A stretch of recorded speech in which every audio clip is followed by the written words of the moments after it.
I've done a number of pieces for the Episcopal Church, mainly because I'm an Episcopalian and this was my church. So I told him, I said, okay, we'll do a cross, a corpus. First thing I did was figured, because it is the chancel is kind of carved out of the back wall, in a kind of a cup-like shape, and so it just calls for something there in the middle. So even if it's not there, you're kind of saying, isn't something missing? And so I wanted to be, but it had to be scaled right, because it's going to be a cross as everybody has seen, and we're going to put a body and a corpse on it, which everybody has seen, but it has to be scaled because there are other things in the architecture that are kind of like a frame around this. And I made it, there are a lot of traditional crosses, and one of the traditional crosses is to have a square at the arm of each of the four arms of the cross. It's just a square. It's kind of a Celtic trick, and so I did that, and that kind of acts as a way to contain this body. It gives some weight. It surrounds. It's not like I'm depending upon the architecture to surround this corpus that I'm going to build. So, and I wanted a corpus to be not like just as you usually see, the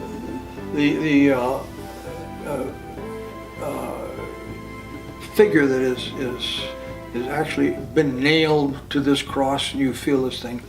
I wanted it to be something. So this corpus is actually stepping away from the cross. There's one leg that comes out and comes into the pews, and he's got his arm out to welcome you. And if you look right, you can look right through the hole in his, in each hand, because that's the sacrifice. And then also in the feet, you can't see it, but it's there. So the main thing is he's not nailed to the cross. He's coming off of the cross, and he has the swaddle. They if it's a corpse, they wrap you in these wrappings. It shows it coming away from him, and so I could sit there, and I think it's one of my most successful pieces, in that I think even for me, when I'm there and I'm looking, it's an abstract. I can separate myself from it, and I see it as what the symbol really means. It's somebody who gave his life, in a sense, to the rest of the world. So when you're when you're down the communion rail and you're kneeling, and you look up at that's a nice angle. I've talked about about the angle that you look at these things, but that really is it's coming off, and you're looking up kind of under, and it's different. It's when you're sitting back, it has a certain thing, but there's another powerful sort of dimension to it.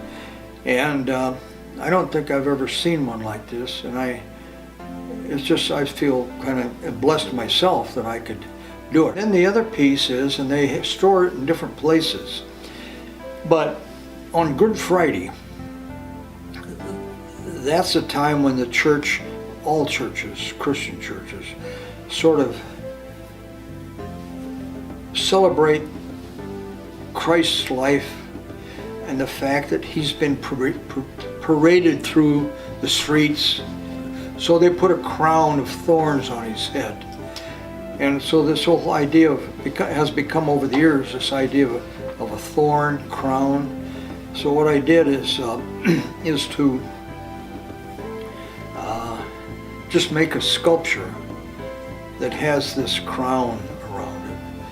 And it's not too big, but it's hard to do something that's repeated so many times. But when it's just the right scale, as you come in, sometimes they have it sitting on a little table or almost a stand against the old stone that the church was built on 100 years ago. And there are a couple of other important pieces, and they were donated. One is the baptismal. The base was an older base that is actually carved stone. It's a support. So I built a new bowl and a top that has symbols on it, very simple, of the whole idea of baptism. You know, so then in addition to that, is the eternal flame sort of thing. In many churches, it's just a little candle encased in this piece. I got a couple of angels on there, I suppose, and then the top, and it hangs right up in by the pulpit. Oh, I did the door pulls. When you enter the church, you've got door that have certain symbols on it that when you open it up. Each door has a kind of a scalloped little window that you can look at. Well, they used to have a kind of a little, kind of a stained glass little thing in there, but that didn't work.